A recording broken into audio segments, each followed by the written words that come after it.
инвестор әйелі, бизнесмен ол күйеуі. Енді қараңыздар, жаңа күйеуі деп, инвестор күйеуі деп ойлап жатқансыздар. Қалай ойлайсыздар? Сіздер сол отбасы үшін не қидыңыздар, не салдыңыздар? Сіздер әрекет жасауға дайынсыздар. Мен аманат қып алам, мен осы жоқ отбасыны қазір бар қылам, мен оны бағам, қағам, өсірем, осы күнді ойлайсыздар. Ал инвестор әйел не істеп отыр? Балалық шағын қиып келіп отыр, үйін қиып келіп отыр, өзінің денсаулығын қиып отыр, дұрыс па?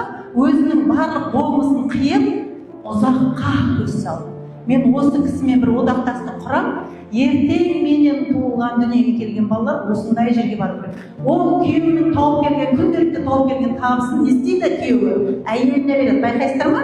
Неге? Өйткені ол инвестор, ол біледі, ол ұзаққа қарайды. Ал еркек оны күнде қолданып отыру керек. Әйел адамның энергиясы бар. Қазіргіні де ертеңгіні де ойлап, үйде отыруға.